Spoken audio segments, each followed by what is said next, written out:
Today, we're going to talk about the incredible story of a man who clawed his way up from being a regional governor to a self-declared king, only to lose it all. It's a wild ride. So, let's start with a number. 55. What do you think that is? Well, that's how many assassination attempts one European king reportedly survived in just 11 years. And trust me, that number is just the beginning of his unbelievable story. And here he is. This is the man, Zog I of Albania. On top of surviving all those assassination attempts, he had to navigate something like 600 blood feuds. He was this chain-smoking survivor who ended up ruling one of Europe's most turbulent and fiercely independent nations. So how on earth did a guy born Ahmed Zogolli from a landowning family become a king in a country that didn't really have a tradition of monarchy?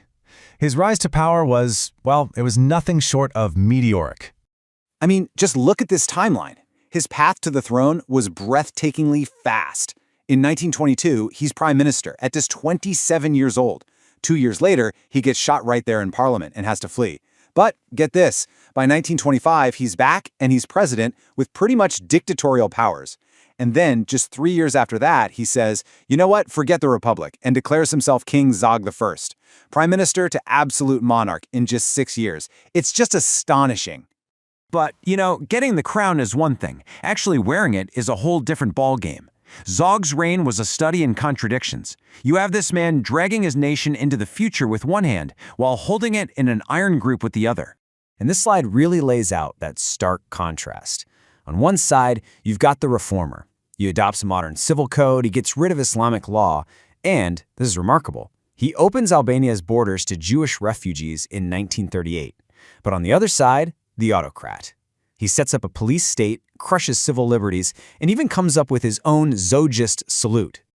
You can really see his modernizing side when you look at the economy. Yeah, he amassed a huge personal fortune in gold and jewels, but he used it as the foundation for the nation's first stable paper currency, a huge step in building a modern state out of a feudal society.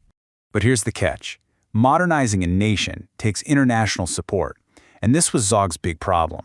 Despite his grand title, King of the Albanians, he was seen as an upstart. He had zero family connections to other European royals, so they pretty much ignored him. And that forced him to find allies in some, let's say, unconventional places.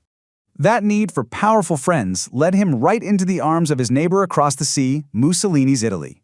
It was an alliance that would secure his power for a while, but in the end, it would absolutely seal his fate. At first, taking loans from Mussolini's Fascist Italy probably seemed like a smart move, especially during the Great Depression. But that lifeline, well, it slowly tightened into a noose. By the mid-1930s, Albania was almost completely dependent on Italian money. And then Mussolini came to collect. The demands got bolder and bolder, threatening the very sovereignty Zog had fought so hard to build. We're talking Italian control of the police, key industries, even making Italian a required language in schools. For a fierce nationalist like Zog, it was just a step too far. He said no. That defiance, as admirable as it was, came at a terrible price. It led to the end of not just his reign, but for a time, his entire country's independence. On Good Friday, 1939, Mussolini's forces landed. And the timing was just cruelly ironic. Zog's son and heir, Prince Leka, was only 2 days old. The small Albanian army, which was already full of Italian military advisors, was simply no match. The kingdom was overrun in just a few days. Oh God, it was so short. Those were reportedly Zog's words to his wife as they fled their kingdom forever. It's just a heartbreaking end to an 11-year reign that started with so much ambition.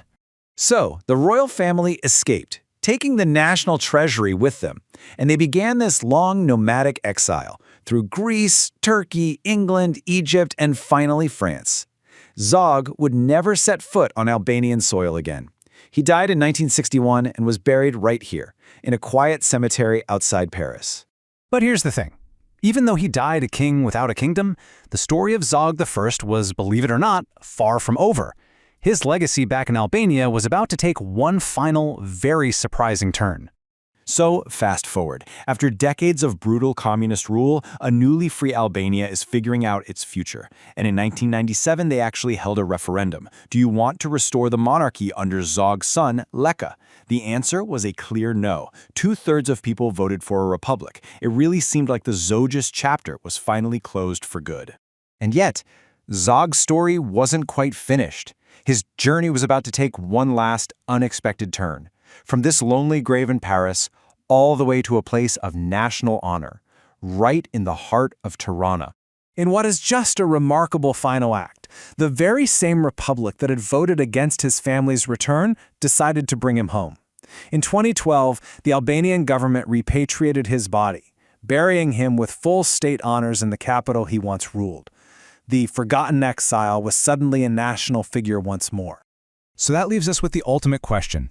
Who was Zog I? Was he a modernizing patriot, a self-serving dictator, or maybe just a tragic figure caught between these great powers? The truth, as his incredible story shows, is that he was likely all three.